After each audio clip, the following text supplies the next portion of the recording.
Hey everybody, welcome to Love and Relo, the voice of the relocation industry. I am your host, Ben Cross, and I'm so blessed and honored to be here live today in Parsippany, New Jersey at Weichert headquarters. This is awesome, y'all. I mean, we braved the snow and the ice to be here live right here in New Jersey. I've never been more excited to be in New Jersey. I'll be honest with you. I never have been. Darren Burley. Yes, sir. My good friend. How are you doing, buddy? I'm awesome. Great to be here. Dude, we got a killer lineup. There's like 7 of y'all coming through today. Dream team. I mean, we got half the company. Who's working today? Not many people right now. Not many people. This is awesome. So good to see you, buddy. Yeah, no, it's been great to be here, and it's been nice. 698 shows since I've been on. So yeah. Look at this. Awesome. Yeah, we got this is our what 699th show, I think now. Daisy, is that right? I can't even count that high. 699. Awesome. Oh my gosh. It's great what you built, Ben. Thanks, man. I appreciate it, dude. Yeah. Well, I couldn't do it without people like you coming on, and I couldn't do it without people like you in the audience. So get in the comments, y'all. Hit that like button. We're trying to see how many people we could get to join. They got some side bets going on over here. There's taking action over here. I don't know if gambling's legal in New Jersey, but there's a bookie over here taking action, I think, over here. It's legal in New Jersey. It's legal in New Jersey. There we go. Get on FanDuel right now. Cast your bet. No, but yeah, this is great. Get in the comments, y'all. We got people checking in here. Look at Michael checking in. Fantastic. We got Jay Hall checking in. Bridget says, "Hey, Darren." What's up, Bridge? Look at this. Mike Falia. Good to see Mike? you. Mike Falia. Where you at, Mike? Dude. I've never had I need like a good dinner with Mike. I need to go to a diner, drive in and dive right now with Mike. Get in the comments, y'all. We see all y'all joining right now. Hit that like button. Let's see how big our numbers can get up to here. See if we can break some records here for start 2026 off with a big way. Speaking of starting 2026 off with a big way, I heard the salespeople are having a big kickoff this week. What are y'all up to this week? So 2 days of just meeting with operations and sales, and as you know, we all start at zero every year. So just being strategic and ready to hit it hard. I love that start at zero mentality, though. One of my favorite sayings is success is never owned; it's only rented, and the rent is due every day. Yeah, and you got to have that mental mindset. attitude that everything starts. Every deal is new, and every individual you meet is new and fresh and ready to meet Weichert. So yeah, that's super cool. And I want to get into, we're going to talk to a lot of folks here, but you might be the newest team member we're talking to today. Yeah. And I want to talk to kind of why you joined Weichert and what you've kind of discovered since you joined here. So we're going to get into all that, but we got a ton of people checking in. So I'm just going to say what's up to some folks here, if you don't mind. And I know Darren's got to catch a flight. He's looking. You don't want to miss his family here. Joe Gert checking in. Brett Lyons checking in from Chevron. You got the A-list on the show today. Thanks, Brett. Awesome. I appreciate you. I got to get Brett on the show. Yeah. What do I got to do? How much gas do I got to buy to get Brett Lyons on the show? Oh, he's a wealth of knowledge, so you definitely need him on I can't afford a wealth of knowledge. Yeah. I can't. Mary Piper checking in. Daisy Sinclair checking in. Julie Sujak checking in. Elizabeth Martin checking in here. Holly, what's up? Lynn Greenberg checking in. Numbers are looking good, I'm told. Hit that like button. Mike Falia, great diners, drive-ins. Hey, send them, Mike. Send them. Jack checking in. What's up? What's up? I don't know, Jack. You tell me, buddy. Michael Johnson, go Weichert. Go New Jersey, home of Kool and the Gang. The Fugees, Sinatra, Springsteen. Sheesh. I know a little bit about Kool and the Gang. You know a little bit about Kool and the Gang? I can't wait to hear that story off the air. Barbara Springer checking in. Gail checking in. Yeah, Darren, I got to ask Hosea Botley. What's up, Hosea? What's up, Hosea? Hello, Ben and Darren. Go Seahawks. Yes. You're a Seattle guy. You rooting for these Seahawks? Oh, my goodness. How can I not root for the Seahawks? There's a lot of Patriots fans here this week, but I had to, as you can see in the background. Oh, my gosh. Yes. Whoa, we're getting photobombed. Go Hawks. We're getting Go Hawks. I'm getting attacked here. What's going on? I'm getting attacked. What does this say here? Yeah. Oh, my gosh. Wait. Who is this? Is Gobi? Yes. What's up, Gobi? Look at Seahawks, this. baby. I'm asking Gobi questions. I don't know why I'm asking Gobi questions. 2 weeks in San Francisco, Seahawks. What's up, Gobi? You know, Gobi actually, me and Gobi go way back. Gobi actually made their debut on Love and Relo. Whoa, easy, Gobi. I'm married, Gobi. All right, easy, Gobi. All right. No, go Hawks. Look at that. A lot of support over here. Yeah, for sure. Good to see you, Gobi. Whoa, watch out now. A little workers' comp for Gobi's Gobi. out of control. Oh, my gosh. Anyway. Yeah, excited about the Hawks. Yeah, the sure. Hawks, man. They're going to do it or what? Get in the They comments, are. y'all. I This want to is know the who year. you're picking for the Super Bowl. It's Seahawks, Patriots all over again. This is the year, for sure. The year? Yeah. Yeah. Sam No Darnold. doubt. You feeling good about that? Man, the journey he's made, nothing but championship based on what he's been through. So Yeah, I mean, that forward to pedigree, that. right, with the Jets and Yes. the Vikings. I mean, It's amazing because anyone that's gone through the Jets haven't been too successful. So it's if the Jets don't want you, that's usually a good sign, actually, right? Yeah, Must yeah. mean you're a winner. yeah. Yeah, get in the comments, y'all. Let us know who you're rooting for here. We got the Bears. The Bears aren't in it. Get out of here, Liz. Yeah. Sheesh, you're holding on, glory days. Michelle over here checking in. Sue Aaron's checking in. Yeah, let us know. Pats or Seahawks. I kind of like the Seahawks. I can't root for the Patriots. Get out of here. No. Kidding me? No, Seahawks, it's just their year. Yeah. Right coach, right quarterback, defense. Defense is amazing. No. Yeah, it's looking good. But I want to ask you, you joined Weichert, last year? Yeah, it's been like half a year now, and Yeah? the opportunity's been everything I've I feel like you could have went anywhere. Why'd you go to Weichert? I just think it's a very family-oriented company, and everyone that you talk to is looking to make our mobility world better. Yeah. So everyone you talk to is willing to help. I just think we're throughout the world. Our brand is increasing and growing and innovation, and it's just a great place to be right now. Yeah, that's awesome. That's awesome. And so, so that's what you thought coming in. Any surprise? Anything you didn't know coming in? Anything you were surprised about? You know, everything that's been a surprise has been better than I thought. So, Any you know, misconceptions out there in the market or something? no, I think that the mobility world's a different landscape right now, and I just think that with the things that we're doing, the people that we have, the AI-driven organization, we're just rising to the top and doing great things. Talk about AI real quick. You mentioned AI. We got people checking in. Oh, look at this. We got some hitters. Mike Quigley checking in here. What's up, Q? Look at this. Vinny Valverge checking in here. What's up, Darren Vinny? the man. Vinny from UPS. Mike McGill. Look at this. I'm Lots of not good a guys. diehard fan of either team, but my money's on the underestimated Patriots. Oh, my God. Viva Van Bakel. Is that Amsterdam in the house? Scott Faree checking in. This is great. Get those numbers up, guys. Bob Rosing. Where's Dave? Later, Bob. Later, okay? He's coming next. We got to save He's the on best deck. for later, okay? Bob, you walk into Canada yet, across that lake that's frozen over up there in Cleveland, or what? Look at us. We got a ton of people joining. I think we might have hit a new record for this week. I don't know. I don't know if that makes the book happy or not. But anyway, I'm sorry. You were saying, though. Sorry. I think you asked me a question. I did. You were in the middle of something, I think. Yeah. No, but you were talking about AI. Yeah. You mentioned AI, and sometimes I wonder about AI in this business and, like, what's the realistic, application, and, are customers really asking for it? Are they really using it? I mean, what's your thoughts on it? You're I out just there in think the market. if you're not using AI or grasping it, you're behind. And I think it's only as far as you take it.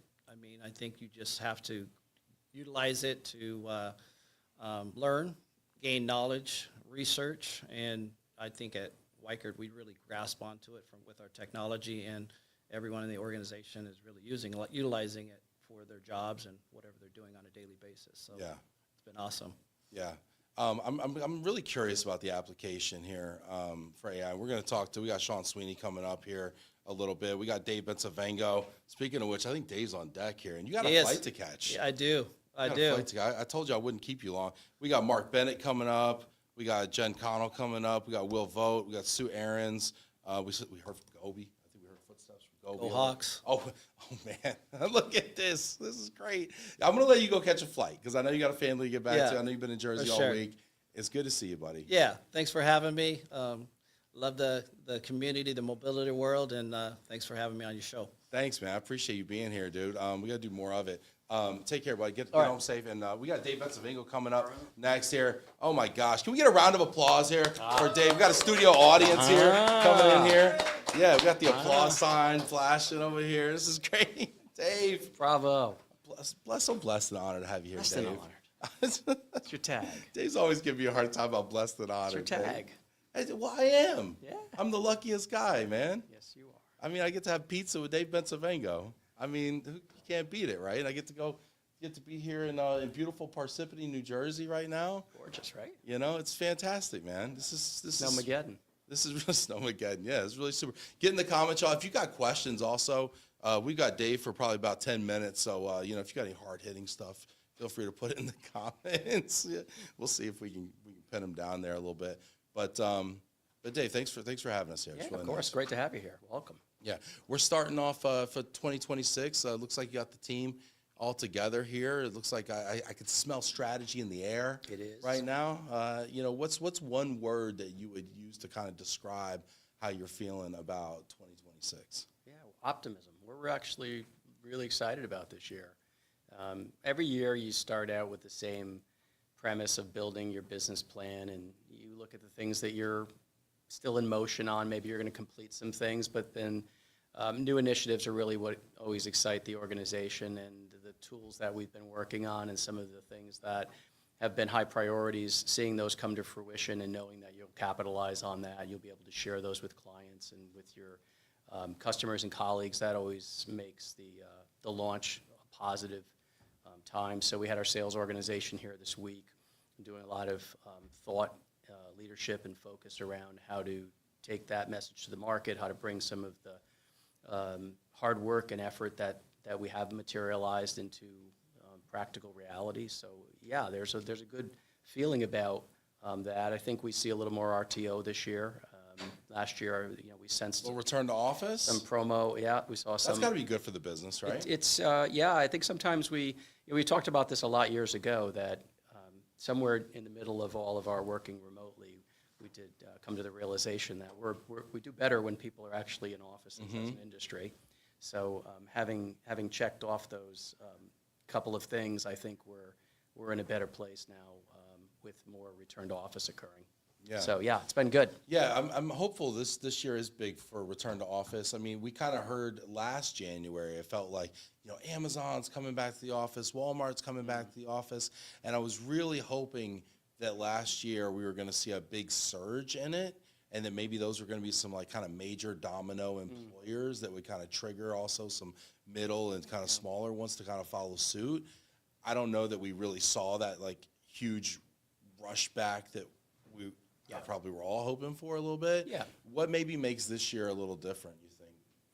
I just think that there's clearly a tilt toward the employer, right? It's well documented. The employers have a little more sway. Sure. And I also believe that some companies have had more time to evaluate the benefit of being together, and they want more of that to occur.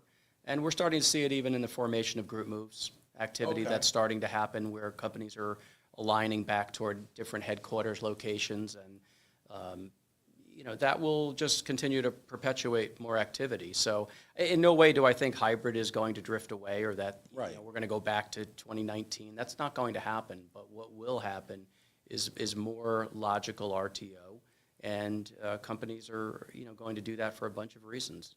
Culture, effectiveness, execution, use of their assets and buildings, and strategy around that. Yeah, I mean, as we're kind of in this part of New Jersey, right, a lot of corporate parks around here. Where I'm in Dallas, where our office is, a ton of corporate parks and office buildings, and utilization. I'm not, it's not a scientific number, but I'm guessing just by parking lots, right, utilization's got to be 50%, and so yeah, when you think about how much office space is being paid for, right, and not utilized, at some point it's like, okay, we got to make good on this investment, and these leases are usually 3, 5, 7+ year leases, right? And sizable investments. Get in the comments, y'all. Let us know what you think here. We got people checking in. Emma checking in. Janet checking in. What's up? Mike Falia checking in. Looking forward to my pizza excursion with Dave next. Look at this. We started a thing. Look at the pizza. We're gonna talk pizza a little bit, Mike. Okay, you hang in there, buddy. Yeah, let's get. Okay, I'm being told I got to get our mics a little closer here. We'll choke up on the bat a little bit here, huh? All right, let's see. We got questions here. Bridget's got a question. Of the topics and strategy you talked about with the teams this week, which ones are you most excited to tackle in 2026? Can you give us a peek or a little something that's getting you specifically excited, maybe? Yeah, I think the two that we're really eager to turn into are probably not the most exciting terminology, but execution is high on our priority. We want to deliver at an exceptional level of performance and across everything that we do. So in our relationships, raising that bar, how we deliver day to day in terms of process and practice and how we use our technologies. I want to make the customer experience even better, and sometimes that means breaking conventions. Like it's not just the same way you've always viewed customer experience. It's what does the customer truly need? And going out and reinventing and asking a lot of questions to understand how that's evolved. So execution is a word we're spending a lot of time discussing inside of the company because there's always the next new initiative. You can paper over a lot of problems in a company. I'm really proud of the work that we do here every day and the quality of what we do, but I'm also very interested in helping to see the company execute even at a higher level.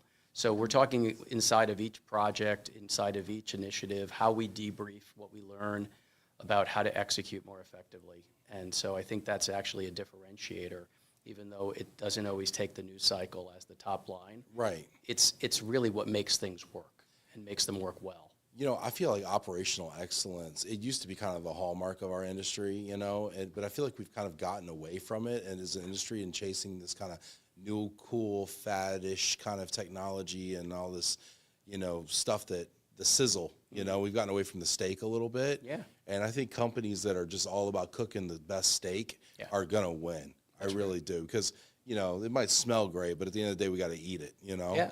I'm going to see how far I can take this analogy, but you know, I think that's what's going to win. I think that's an area that you guys do really well, to be honest with you. Yeah, it's a high priority here. It always has been. I think when marrying technology with execution is really the ultimate opportunity because technology isn't just for technology's sake. It's actually to make us deliver better, to make the experience for the customer different, so they can have access to tools when and where they are. So that's a high priority.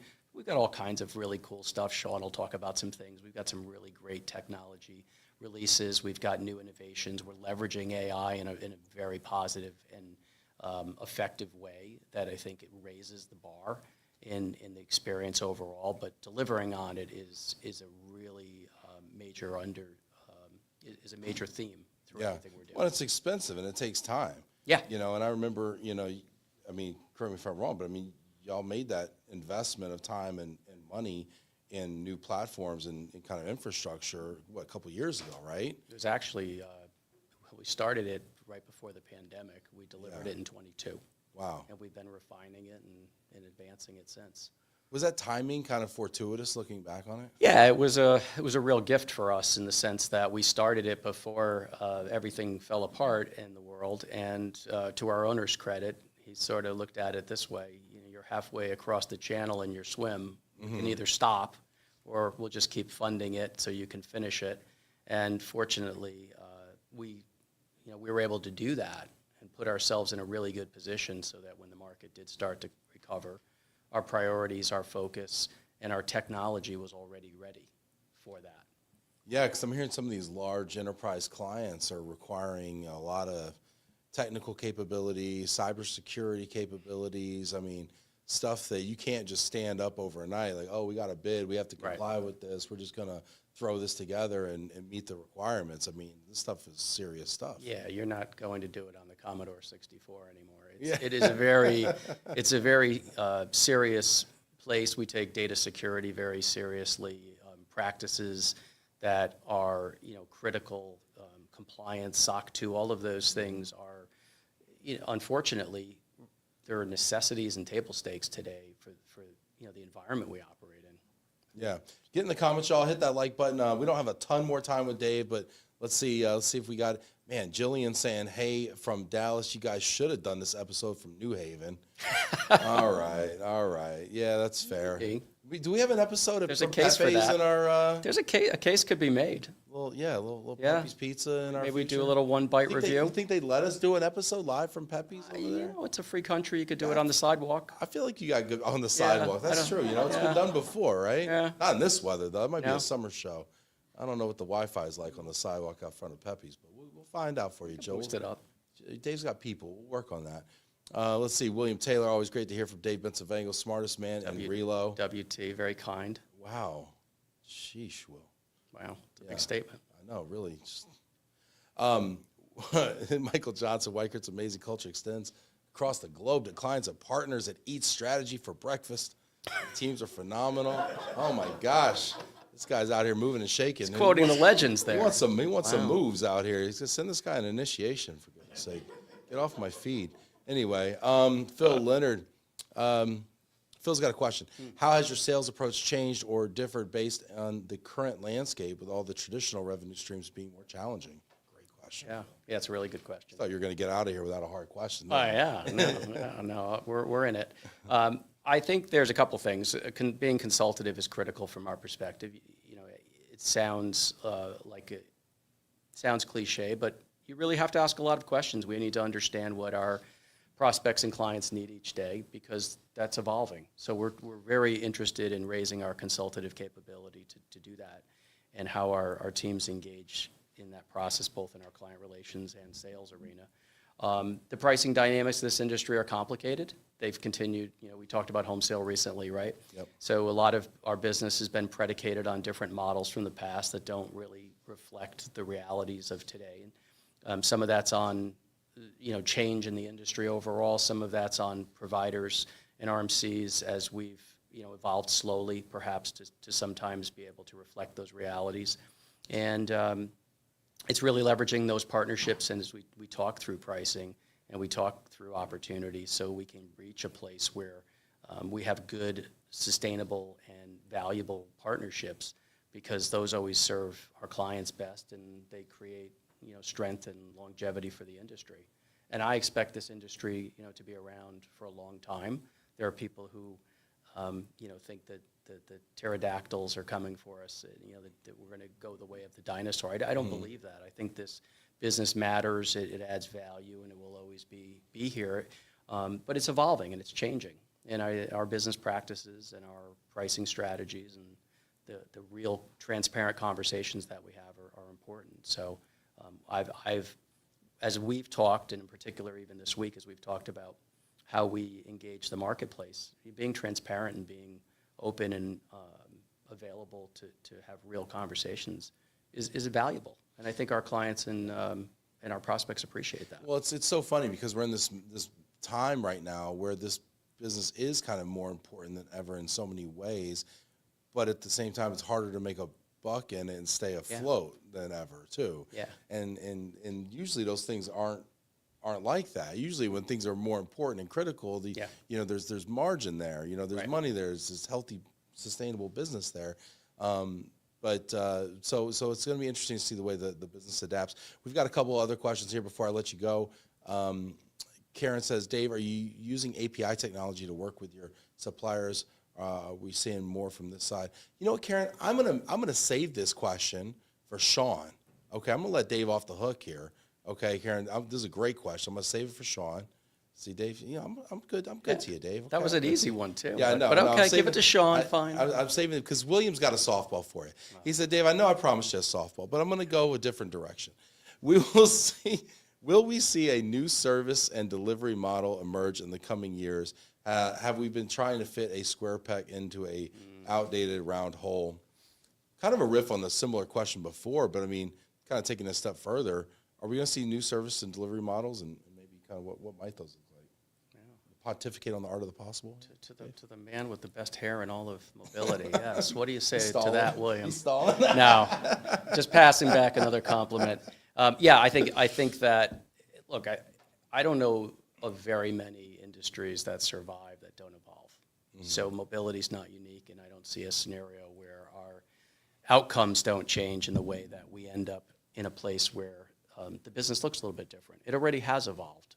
Tools and technologies are now becoming more emergent because we are seeing some of those needs turn into reality. Mm-hmm. We talk about core flex, to death, right? We've seen some of the things that have taken a long time to escalate into, more practical utilization. That would be one example where it took some time, but, and now it's ubiquitous.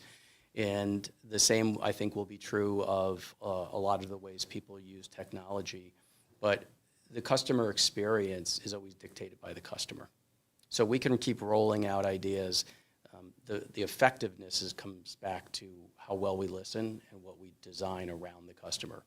Because a lot of times we end up using our own history to create, and our history is set in what we know, not what we hear, not what we're learning in the current environment. So it's a soft answer to the question in the direction that I'm not here to unveil a product today, but William's question is a very relevant one. Are we going to continue to evolve toward new products and a new way of doing mobility? And I think that's already happening, but it's the breakthroughs will take time also because people have to react to more lump sum.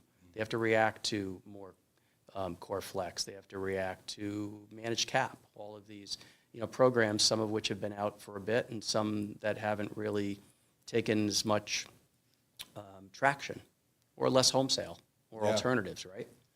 Yeah. Dave, I could talk to you for an hour, but we got people standing by. Okay, We got people. We got amazing people who are being patient here with us. So, Dave, I'm going to let you go, and we're going to do this maybe from a New Haven sidewalk soon. Okay? Could happen. Dave Pennsylvania, everybody. Thanks so much. Hit that like button. Give Dave some love there. Appreciate him. We got Mark Bennett coming to the stage here. Yeah, let's welcome Mark here. Yeah, there we go. Wow. What's happening, Ben? There it is. How we doing, buddy? Hey, man, dude, it's great to see you here. Good to see you. Thanks so much. I mean, I'm loving the team. Yeah. What a great team you guys have here. Wow. Thank you. It's pretty Thank you. impressive here.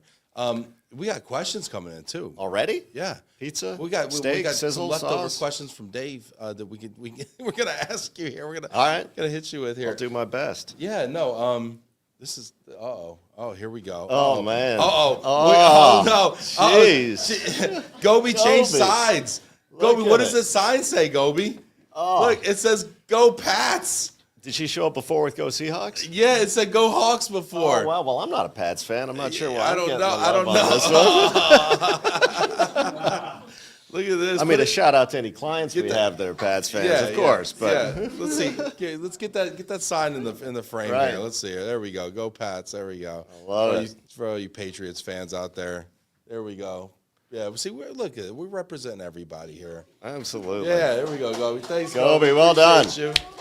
I love it. That's probably the only time it's ever been comfortable to wear that costume, right? Seriously. 6 Get in the degrees comments, outside. y'all. Hit that like button. We got a ton of people watching right now. This is no pressure. No pressure. No, I'm good.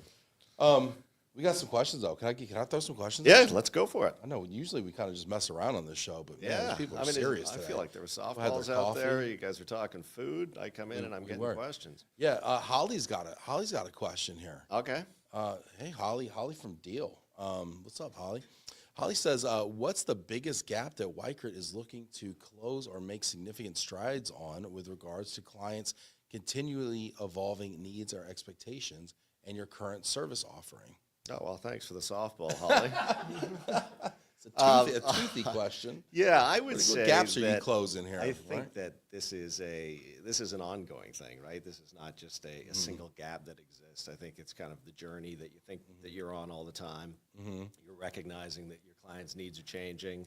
How are you evolving those needs to make them change? But I think one of the things, and you talked about APIs, you talked about greater uniformity in terms of what we're doing across the whole employee experience ecosystem, and thinking about how do you integrate it so it feels like a single, uniform, frictionless process as opposed to a bunch of different stops along the way. And that's got to be hard with all the service lines that y'all manage, Yeah, but right? I think, what I think is really cool about the industry right now is I think we're at this stage where we're well positioned to try and solve it, and a lot of our supplier partners are also equally motivated to solve it. So I think that combination is actually pretty powerful. We've had a lot of new companies join from a supplier perspective that come with a really tech-forward perspective. They understand the gaps and the needs of the client base, and we're working hard to make sure we can fill that. And I think the biggest thing that we do is take guidance from our clients and understand what are they looking for, what are they feeling the gaps, what are the organizations that they work for being asked them to do, Yeah. and how do we work together to get it done? You know what? That gives me an idea.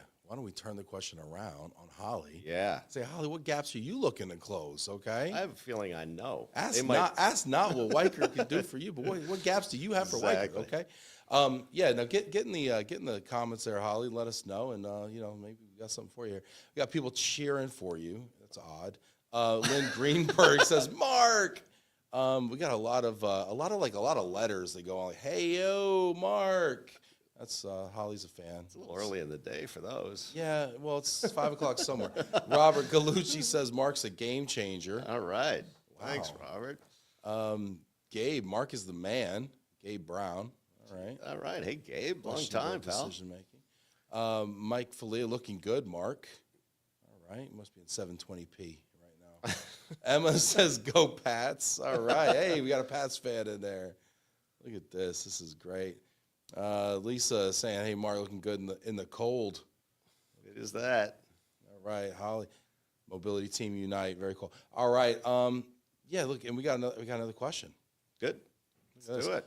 Natalie and Boyan Smith says, outside of the logistics side, are there any wellness or people first initiatives you're prioritizing to help employees feel more supported during a move? Yeah. Well, I mean, I think. I used to give coloring books out when I was a mover. Yeah, exactly. Remember that? You would send that package out? Yeah, you get the crayons. Yeah. Little toy and for truck. the kids, Yeah. while the survey and the Packers are there.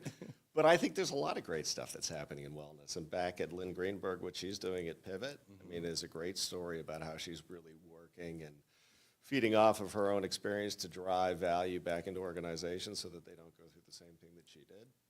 And what I love about the Pivot story is they kind of took it one angle and then pivoted naturally, of course, based on their name to another one, and they've done some really interesting things, and it's nice to see them making such great headway. But I think the focus is all across the board, and I think it doesn't just start and end with Weichert. It starts with everything we do in terms of structuring client policy through to what our counselors are doing day in and day out to try and help people along the journey, and then also relying on some of our downstream suppliers.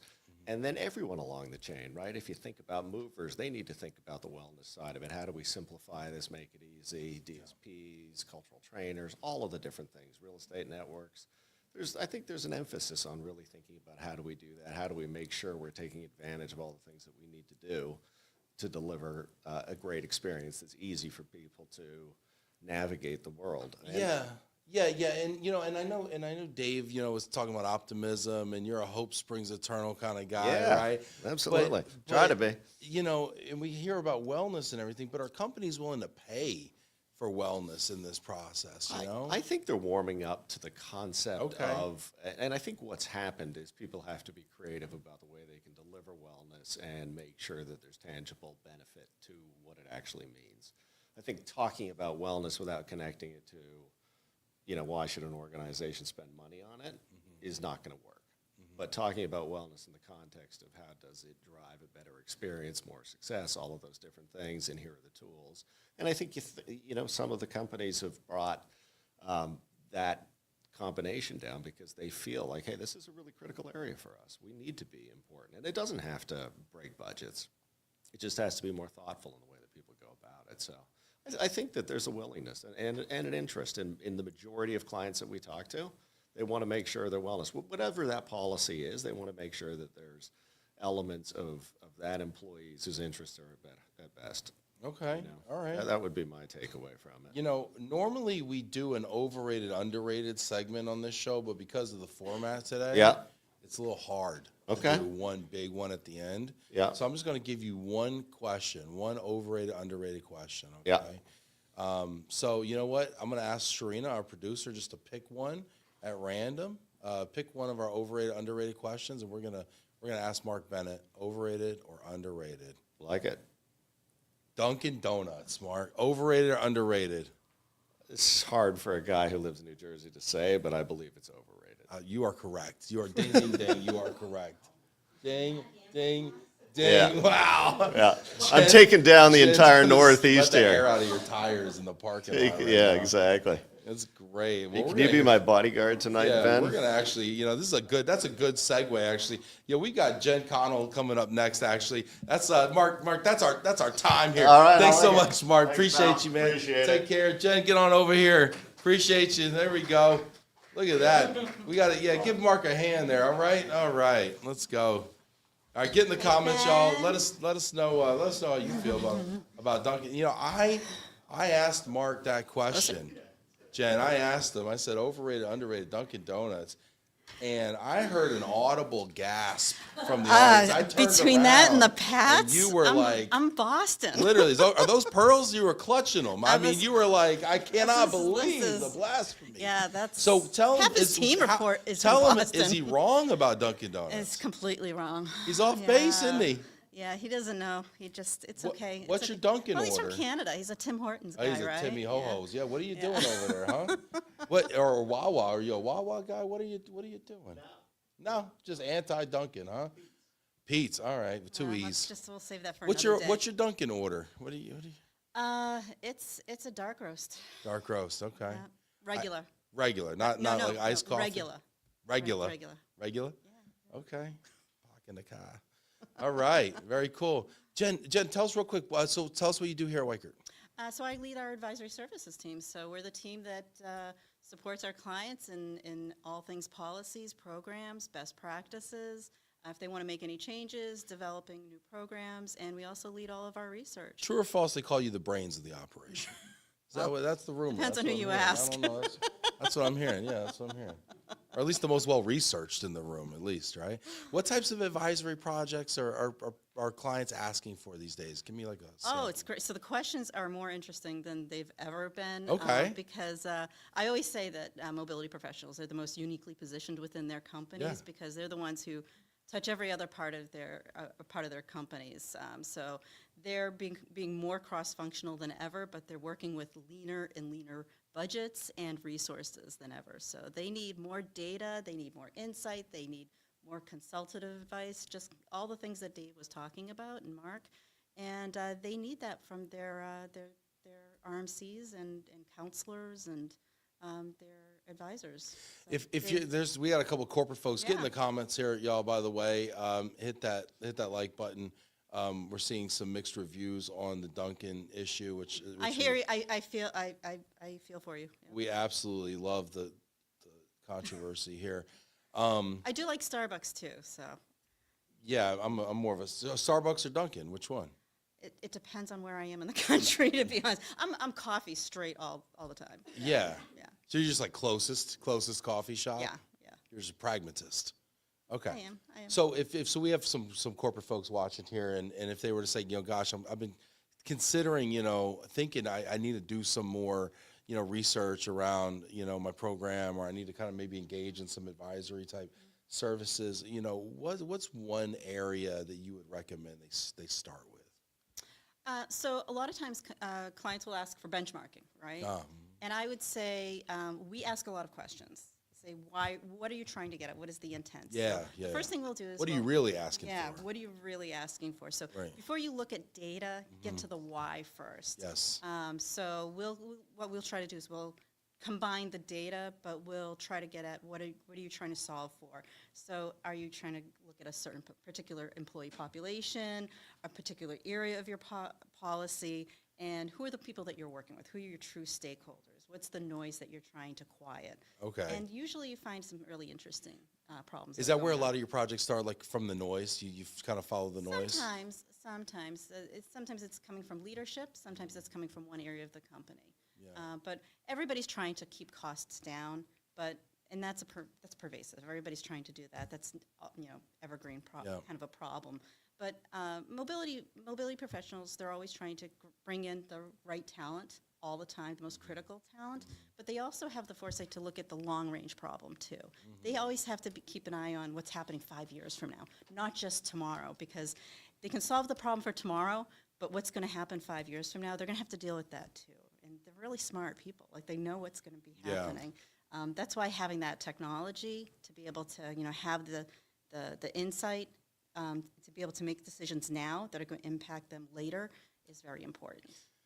So I got a couple ideas for some research projects. Okay? Let's hear it. I don't know if you're one of these jobs like me where everyone tries to give me advice that I didn't ask for. Like, I got an idea for a podcast. What do you think about this? But I'm going to do this, so I apologize in advance. Okay, Go for it. But a couple ideas. I was talking to Dave about home sale, on a couple shows ago, right? And we're talking about the value of home sale, right, and all this stuff. We could feel it like in our gut, but we're also kind of biased, right?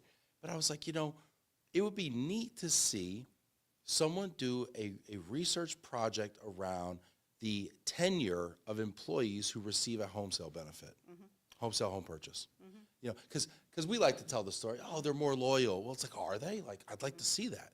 I mean, if for nothing else, maybe it's the relocation repayback agreement. No one wants to repay back a home sale, right, within 2 years, right? If nothing else, you get 2 more years. I mean, because we're seeing average 10 years right now dip down to, I don't know, gosh, what is it? I'm gonna lie right now. I think it's like 3.4 years or something. I think I saw. So Ben, I think I might have a job for you. You got a on job my for me? team If this because Glomo thing don't work out, this podcast well, thing we're doesn't actually work out? doing a project right now, Okay. similarly for lump sums. We're looking at the Oh. engagement levels of lump sums with Okay. a few companies. Yeah, we're going to ask them about how lump sums work for them, who lump sums are most appropriate for, depending on the budget and things like that. Yeah. Okay. Yeah. All right.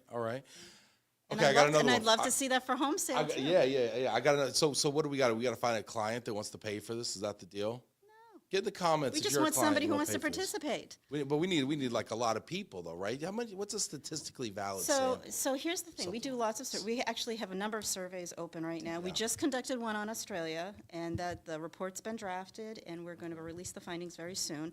We're going to embark on one for India. Okay. So in, out, across India.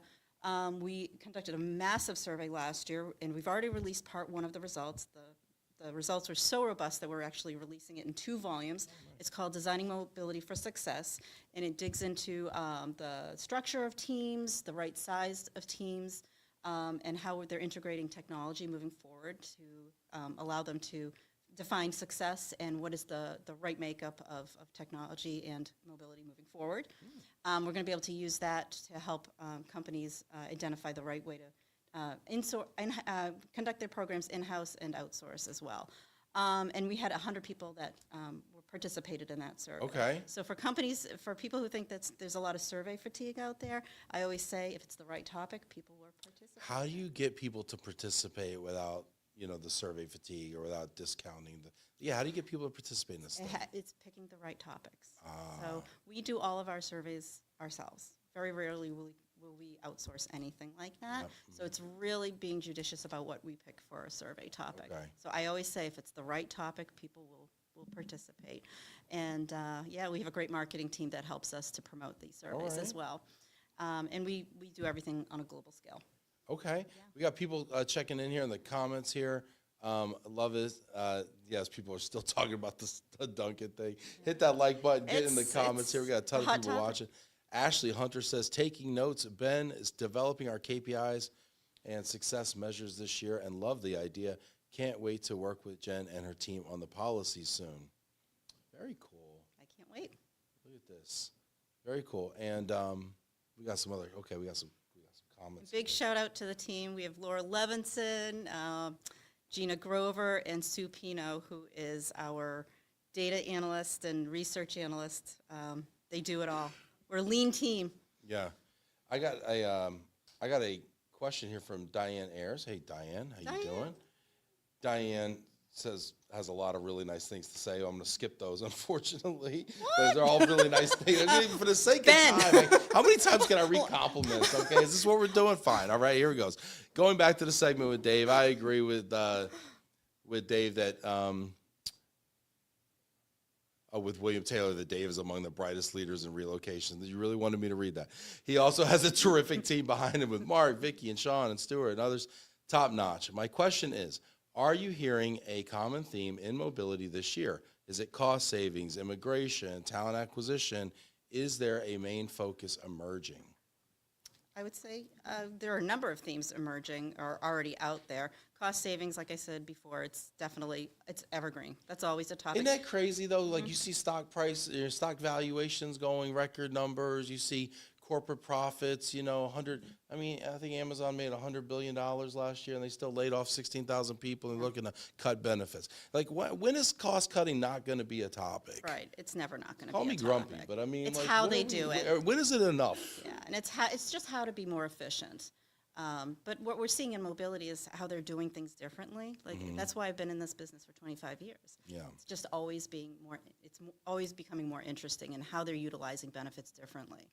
So we've seen the mobility benefits changing. We're seeing things that we never considered to be part of mobility is part of mobility now. If you ask people who own programs, is travel part of your program? Yeah.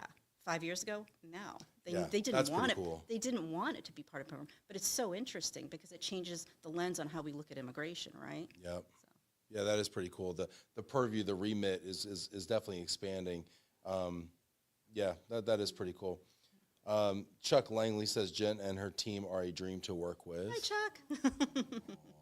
Collective. We love Chuck. Look at you, Chuck, making people's day over here, buddy. Look at you. Thanks for throwing Chuck. the compliment out there, by the way, Ben.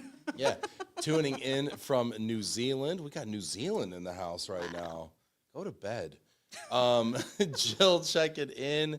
Global compensation should be a hot topic, Jill says. Jill DeRosa. Yeah. It is. It actually is a very hot topic. Why is that such a hot topic?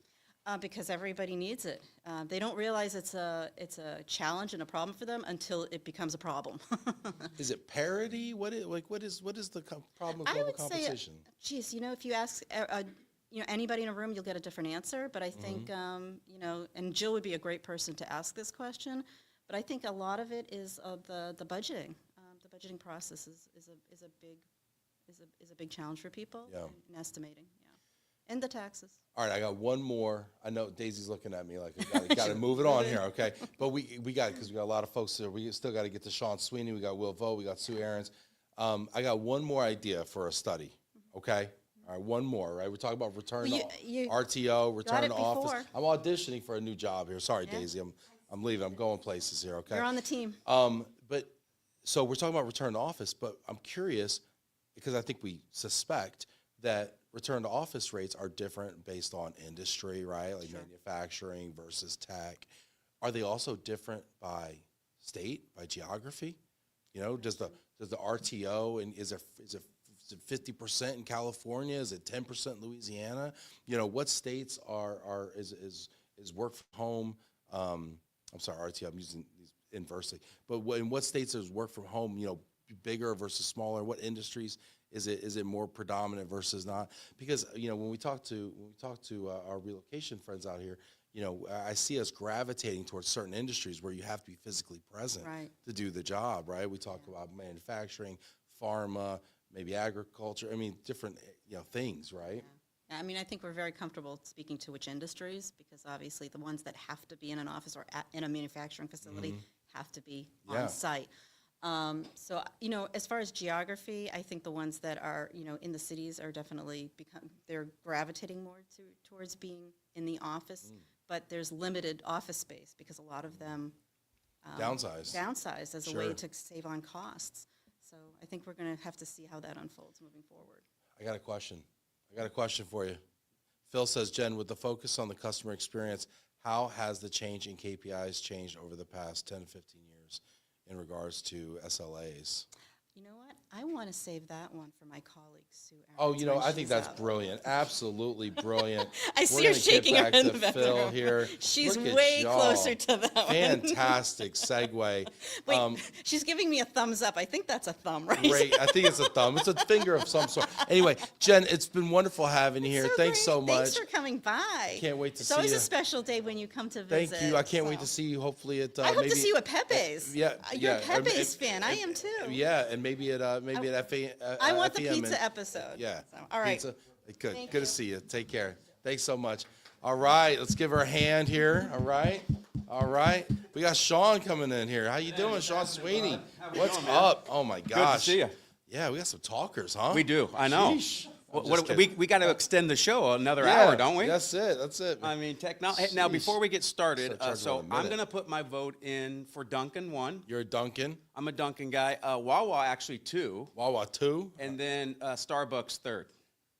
So is it any gas station coffee over Starbucks? Well, no, but Like Quick Trip? Wawa. Wawa would be my everyday number 2, but I'm a Dunkin' guy, so that's my Okay. vote. I'm going with that. All right. Noted. And then my second thing is, next time, can we do this down? I live in Florida. Can we do this down in Florida? Not when we've got 3 feet of snow up here in New Jersey. You get all these strategic people in Florida, and I'll come down to Florida, okay? But all I got to right. go where the people are, man. We can you do know? that. You Either know, that or we just do all tech, for an hour down in Florida. How about that? Yeah, maybe. Well, we could definitely do that too. Whereabouts in Florida are you, Sean? Jacksonville. Jacksonville. Oh, I gotta Yeah. get to Jacksonville. I was just thinking about doing a show from Come Jacksonville. come on down. We can go to the beach. Yeah, I don't look as good on the beach as I look in a boardroom, but that's okay. That's all right. Speaking of which, we got Karen Gerba checking, and she says, "Hi, Sean." She reminds me. Karen. I got a question for you. Oh boy. buddy. Okay. Let's see here. We got a question from Karen. Are you using API technology to work with your suppliers? We're seeing more of this from our side. Let's talk about APIs. Yeah. So, it's funny. You remember even just 5 years ago, we were all saying, how great would it be if our industry caught up with the rest of the world, right? And Yes. actually had a single ecosystem where all of Yes. the supplier data was in one place. We're there. Mm-hmm. So all of our suppliers now are basically required to be in via API. So the majority of our strategic suppliers are all in. And then we're working on the little, kind of one-offs at this point. But what that has allowed us to do is make sure we have all the right data. And then a lot of the AI stuff that we're doing now becomes actually useful. So we are there. Why is it important for APIs to be in place for the other things to work? So the way we want APIs to work is we want counselors, right, mobility advisors, actually counseling versus doing data input. Oh my gosh, so much data input. Right. So what was happening is it's not as much about streamlining the client, putting it in and all of those kind of things. It's more about making sure counselors are actually doing their job and not having to go to an email because a supplier sent something, pack dates and load dates over, and you got to put it into the technology. We should just flow that all in. And so our Weichert Go system has allowed us to kind of be there. And now we can just allow our people to do what they are really good at. Are the partners ready for it? Are they able to do they have the API? Because you got to send the data too. Yeah, so I think what we have found is the majority of the strategic partners that have been in the game for a while are there. There are definitely smaller DSP type companies and things that we struggle with. But one of the things that I really appreciate about Dave and Mark is they've made it their mission to help out those companies. Instead of just saying, you can't be in our network, what we've done is gone out and said, hey, we'll help you to become part of our network. Let's figure out how we make sure that we can build that network into us. So we don't just push people away. We're willing to kind of bring them in and help them with that. That's really cool. Yeah. We got some comments coming in. Get in the comments. Y'all show Sean some love. Liz Martin says, Sean, hi, buddy. Liz, good to see you. Mike Falia says, Sean, this guy knows his stuff. Love the hoodie and jacket look. Oh, thanks, Mike. I know the sales guys were giving me all sorts of stuff earlier about it. I thought it was a pretty good look. I mean, it's nice. It's kind of techy. It's kind of cool. It's like, I don't have a little thing like I you, actually but- like the jeans, Okay, all right. I mean, I'm, it's hard to find good jeans. Yeah. You know what I noticed? No matter what your body type, you hate the way the jeans fit. Yeah. Everyone hates their jeans. Stretchy now. You got to go stretch. You got to go stretchy, but Yeah. then they can't be too tight and too, you're going to need some, that's That's another right. episode. That's why you put the hoodie on over it. Yeah, yeah, for real. There you go. There you go. Lynn Greenberg checking in. Sean, colder than Jacksonville. Yeah. Hi, Lynn. Yeah, this is good stuff here. So I'm going to ask you, as far as technology goes and new initiatives, I mean, what are you most excited about this year? So we have released recently 3 new AI components. Okay. That we're really excited about, and a lot of that is because of the APIs. But we have new AI summaries. You can now just go under our technology, kick a button, and it will kind of tell you what's going on with the move. You don't have to read notes. That's nice. It's really cool. Our clients love it. We actually are releasing podcasts where you can I just hate listen those. to your I'll be honest podcast with you. about too many podcasts. Yeah. I'll be honest with you. Well, we can create one for you. Too It's many fine. podcasts. You know, we'll get you over on our side. But no, we're excited about that. Clients and employees can just listen to, you know, their policy through that. And then, you know, using AI to create budgets and cost projections, and which I think that's probably where people are pretty, you know, they figured that's where we would be. But we're excited because we have a lot of those kind of initiatives. How do you get the accuracy of AI there where, you know, because it's great when it works, but then if it's wrong, you know, it's almost doing more harm than good. Well, yeah, you have to make sure that you're building the right products, right? And making sure that you're looking at the right data.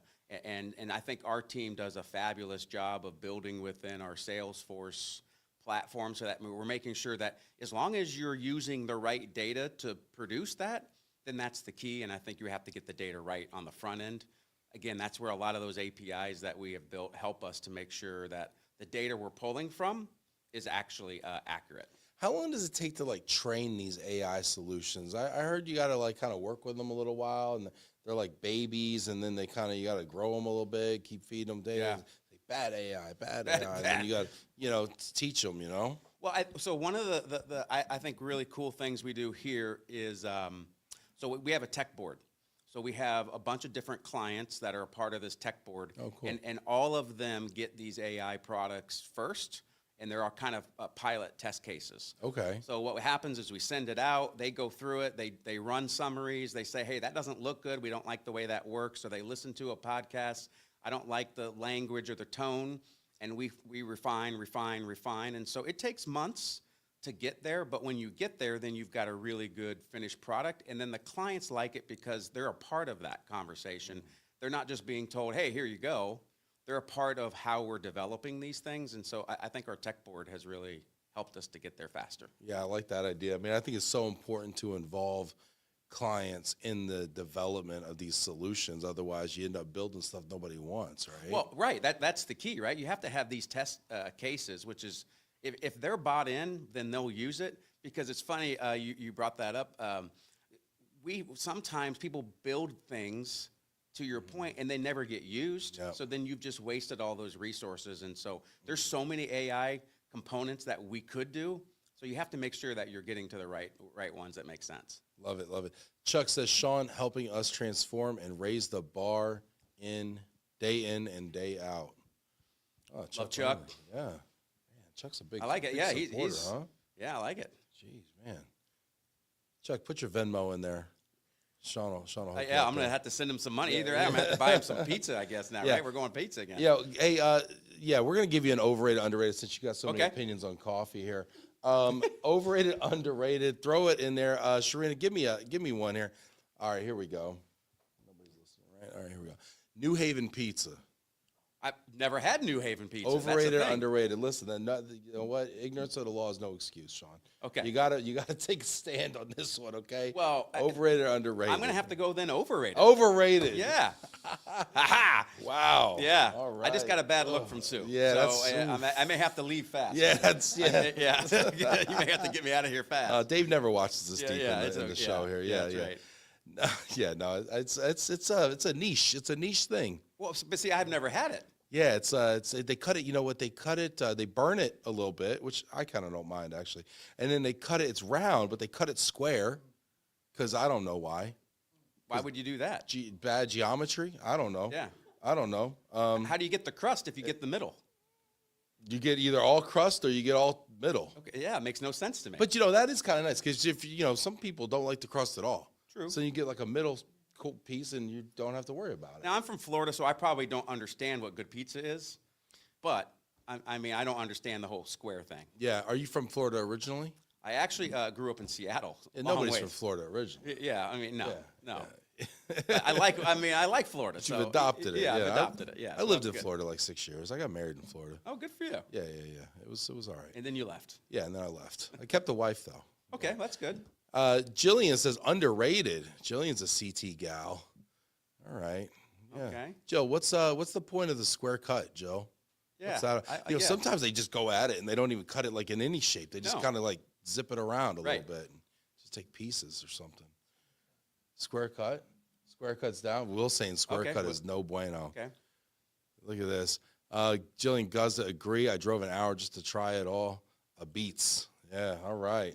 Get in the comments here. Let us know how you feel about it. I'm getting outvoted. Is that pretty much what you're telling me? It's an if you know kind of thing. If you Okay. don't, you don't. All right, I mean, that's all right. I can take you it. know, I think everyone, I mean, listen, I think it's required reading at Weichert, though. You got to know about the New Haven pizza. I mean, No, you're right. Yeah. Dave's pretty adamant We're about going to have to take it. a trip. He took me out to New Haven one night, and it was phenomenal. He took me to 2 pizza places. Yeah. Not just one. No, we ate 2 pies.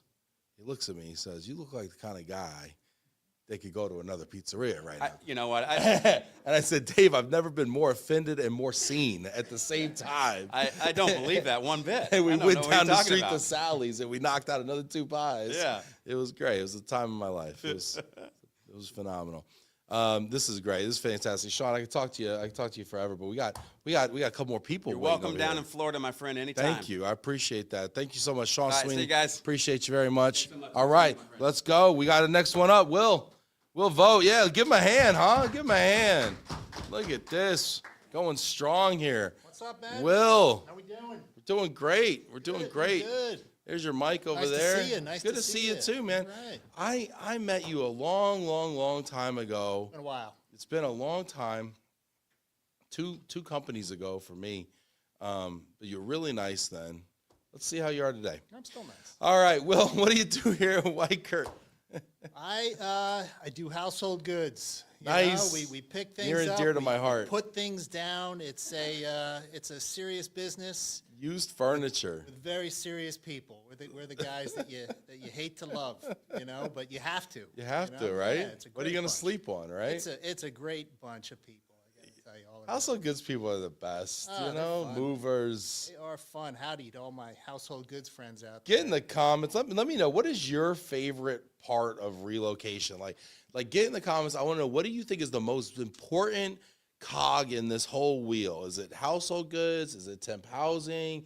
Is it my cultural training people out there? My immigration people? I've gotten in some fights. I actually got fired over this question one time. Yeah, it's a very inflammatory question. Is it? Yeah, it was bad. It's another story, but I'll tell you. Maybe we got time. Who knows? Anyway, get in the comments here. I want to know, what do you think is the most important piece of the relo pie? I mean, I've got some opinions on Yeah, it. go for it, Will. I mean, household goods, right? I mean, Why?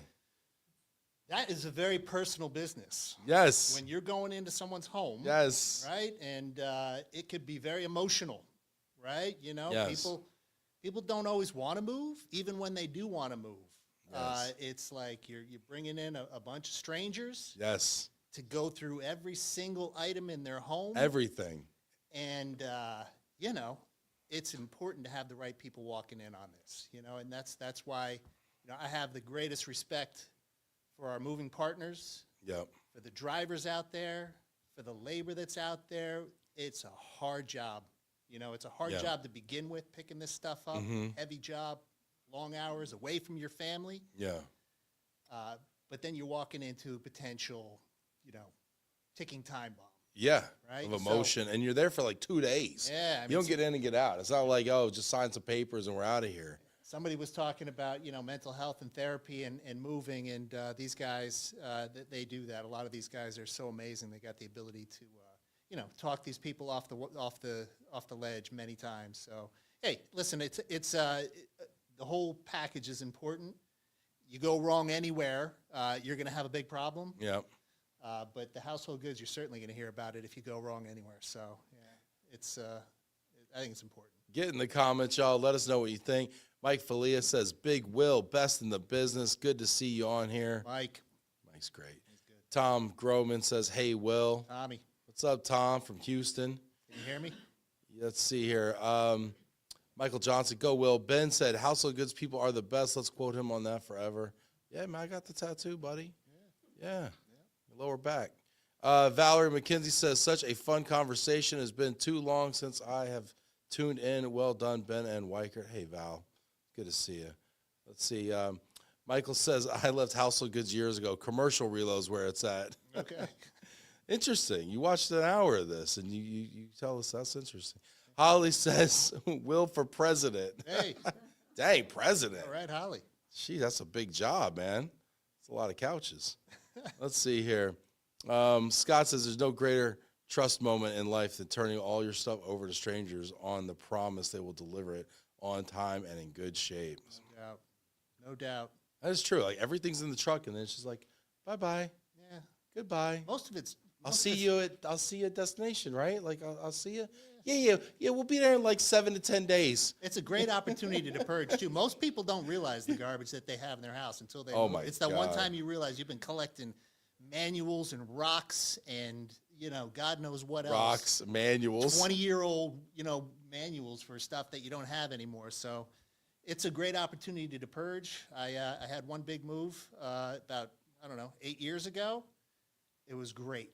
And here I am. I've collected it right back. I still got boxes that are packed. Same. Have you ever sad. How have sad. you ever moved a box that's been moved? Have you ever Yes. moved a? You come in, are these book boxes going? The ones that are marked books? Yep, they're going to go again. They're already packed from a previous move. You already still got the sticker on it from the last move. Exactly. Sticker over sticker, 100%. Yep. Oh, this is great. Will handles all the crazy issues with a cool head. Any crazy stories? pop There's out too to you? many. There's too many. Listen, you just got to be careful about the ones that you tell because, as I said, I think it is a personal thing. You don't want to infringe on somebody's personal life. We'll tell them, behind closed doors, but every day you come in, and honestly, that's the thing that keeps you coming back to this job. Every day there's something new. Something that you just leave just shaking your head saying, I can't even believe that this is happening. I thought I'd seen it all. Yeah. And every day there's something new. I would love to get into some of those stories with you. But I'm trying to get him to tell one over here. I said you got. This is over a beer, right? This one's over a I beer. think it is. Yeah. This is beer drinking stories. They are. We were telling stories. Golly, they're the best. Household goods have the best stories. I'll tell you what. What's one thing that people have? What's one misconstrued, misconstrued notion or whatever, misconception about moving and household goods? Would you say, Will? A misconception? Yeah. Well, I tell you, probably Something one maybe transferees, have wrong I think about probably it, or- one of the biggest or clients ones. have wrong about right. it. When especially people that have maybe not moved before, they hear that they've got this package. We're going to move your household goods, and they think that all they have to do is open the door, let them in. They're going to take care of what they need to do, and then they're gone. It's super important for the transferee to be involved in the process from start to finish, right? They need to, first of all, they need to make sure the home's prepped. What does prepped mean, though? It's got to be cleaned up. It's got to be clean. Yeah, I mean, you Yeah, see some of that's these true. surveys, right? And, listen, it's surprising sometimes. It's a sickness. Hoarders, they're out there, but you see at least a couple a quarter, right? And, the surveyor comes in, and, I get an email the next day saying, you probably want to take a look at this. And the answer is always, listen, we can't move that in the state that it's in. It's an uncomfortable conversation a lot of the times. You got to go in, you got to pick up your home, sometimes you got to bring in a professional cleaner, sometimes you got to bring in an exterminator, but it starts there with the house prep. Things have to be picked up, put away in its proper place, because that's how it's going to show up at the destination. Yep. So super important. And then, when the crew's there, direction, maybe where you want to start, maybe where, start in this room, leave that Yep. room.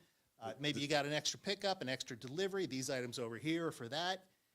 Otherwise, when things show up at the destination, it's a mess. And then Yep. when the delivery time comes, that's the time when, they have to be there to, check off items as they come into the home.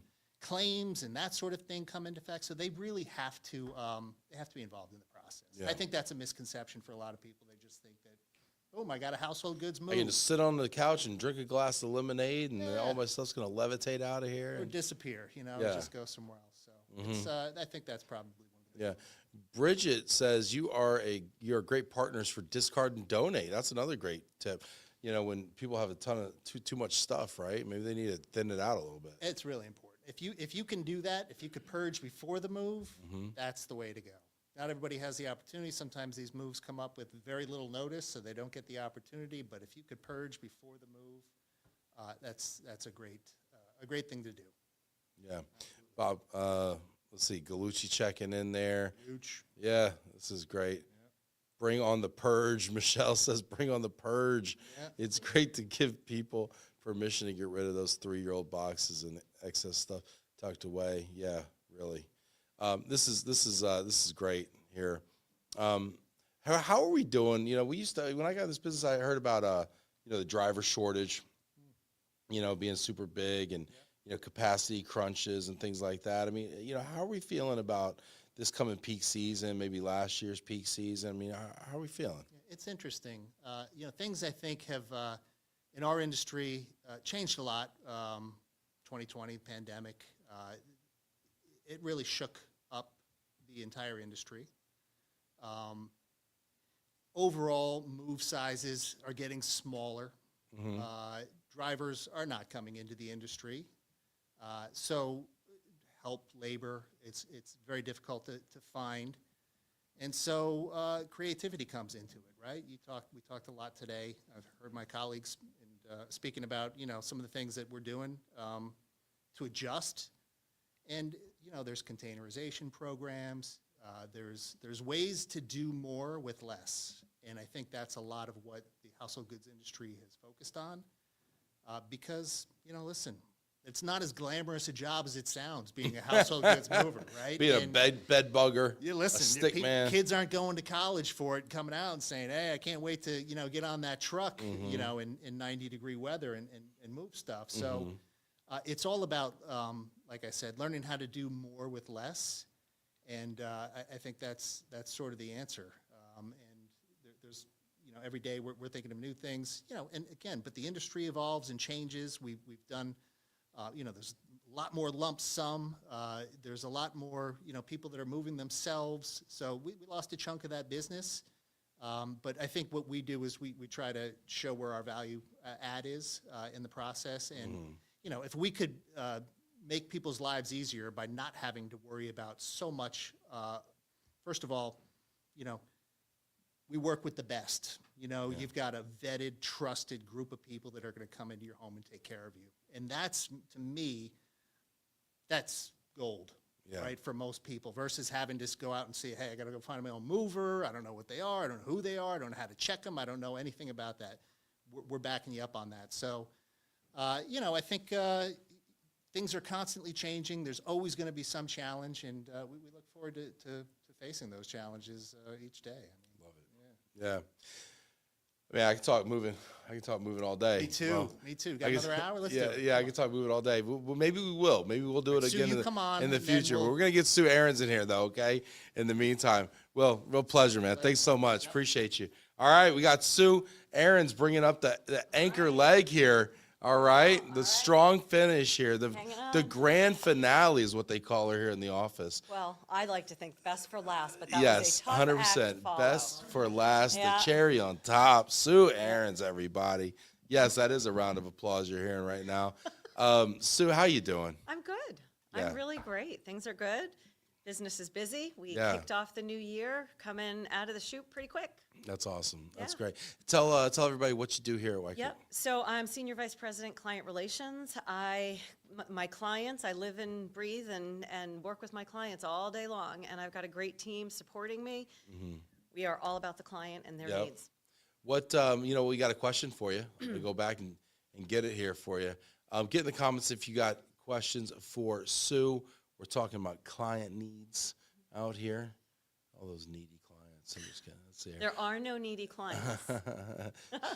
Let's see here. And just so you know, now I have a daughter who goes to school in Rhode Island. So I have been exposed to, I know there was a big debate about Duncan. What about Cumbies? Never heard of Cumbies. Cumberland Farms? Oh, Cumberland Farms. Cumbies, that's how they talk about it up there. Cumberland Farms. Making a Cumbies run. Is that a gas station that Yeah. also has coffee? Yeah. We're back on gas station coffee. That should be an economic indicator, honestly. When people start getting most of their coffee from like hemlines and gas station coffee, that should be like the economic indicators, right? Yeah, McDonald's coffee. Well, over here. Cumbies. Man, that's a mover take. Cumberland Farms. All right, we had that up in Albany, a little Cumberland Farms. All right, we got a question here for you from Phil Leonard. Jen was kind enough to she was kind enough to say, you know what, I'm going to go to the expert here. Phil says, with the focus on the customer experience, how has the change in KPIs changed over the past 10 to 15 years in regards to service level agreements? Yep. So I think every client, when you're talking about service level agreements, you really need to understand what is critical to them, what makes their population, what makes their colleagues, their employees successful and happy to be moving, and how do we measure that satisfaction? And it does change, quite frankly, by industry. There are some probably 4 or 5 SLAs that are pretty consistent across the board. Every client's going to be interested in how quickly did we reach out, how quickly did we resolve escalations, did we have an overall satisfaction, were we good about coordinating with all of the different players that come into play when we're taking someone from point A to point B. So there's always that 4 or 5 in the top. Everybody has those in there. What we're seeing here at Weichert, we look at it from kind of a balanced scorecard approach where you're taking into account a lot of different things and evening it out across the board for all categories and coming up with an overall score. That's from a client perspective. Individual metrics are tracked, they're measurable. They have changed in the sense that I would say the majority now fall probably closer in line with customer needs, not just client needs. So I think that shift has happened. The user experience is critical, right? These are the folks that the cost of relocation is expensive. These folks are important. And if we're moving fewer people, and then the folks that we are moving are these critical hires in jobs that we couldn't fill locally, or we're bringing somebody in on assignment or sending them out, really important that we are hitting those metrics for the customer, the employee and the family. Pardon me. For the client, those have remained pretty static. They want accuracy. We need timeliness. We need data integrity, right? The data integrity really important these days because Why is that important? So the data integrity, ensuring that the information is there, is for us as an organization is critical because it drives so much of the work we're doing in AI and the solutions that we're bringing to the market, the solutions that we're bringing to our clients. We actually measure the levels of data integrity by client across a couple across a couple of different categories. So we can look at it and I can say, why does one client have a higher level of greater data integrity than another, and try to understand what drives that. And it really comes back to the mobility advisors, those folks that are on the front line, taking care of these employees, these colleagues, and enhancing that user experience every day, all day. Wow. Yeah, I remember going through a data integrity, workshops basically where they're like teaching you about the importance and down to little stuff, proper case and just, and it seems so minute, but at the same time, it's so important. Yeah. If you're running large reports and you're using large data sets, right? Sure. And half the data has, Weichert workforce mobility and half says Weichert, and you're like, well, this doesn't jive, and so, totally makes a lot of sense. That accuracy, the ability to be able to be confident in what we're reporting out on, to be confident in what we're delivering, and having that available to us and our clients. I would say the clients, that is an area of high trust from them that we get all the time. They know that there's good data. Yeah. You're out there in the market talking to clients all the time. What are they looking for right now? What's hot? What are the trends right now? Yeah, so I'll echo what Jen said earlier. Cost initiatives, cost savings, cost efficiency, that's never going to go away. That's not changing. I think where we up that game is achieving some of that through efficiencies in the user experience, the digital experience. How do we improve that for an employee without diminishing the work that our counselors are doing? We want employees to feel engaged. We want them, our clients want them to have some ownership of their own move and take control of parts of that and really be invested and engaged in it. And so if we can give them the tools to do that, digital tools, it's making everything more efficient. It's helping them, set up how am I going to get my expense payments? How can I do that quickly? Is it easy for me to do that? Does it take me half a day to figure it out? Or can I just pop in there enter that information so that I can get paid what I need to get Well, paid. how do we get the clients to use the tools? I mean, that's something I hear all the time. So we build these tools, and then they still send us emails asking for reports. How do we get them It's to use true. the tools? It's true. And we actually track that usage, so everybody in our, on our side of it, we can look at it and see the reports that are requested by clients and by whom, which client, and how often do they actually use it. So, and the results there are a little interesting sometimes, but Weichert Go is a really easy to use platform. So our clients have embraced it. We are out there in front of the clients talking to them about using Go, how they can get that data very quickly. Our learning and development is actually now running client-facing trainings, just sending out these webinars and, hey, if you need some training in this category, hop on at this time. We'll do some training for you. So the clients are really embracing it, and it's a pretty intuitive program to use. Yeah. Yeah. You know, I got an off-the-wall question for you.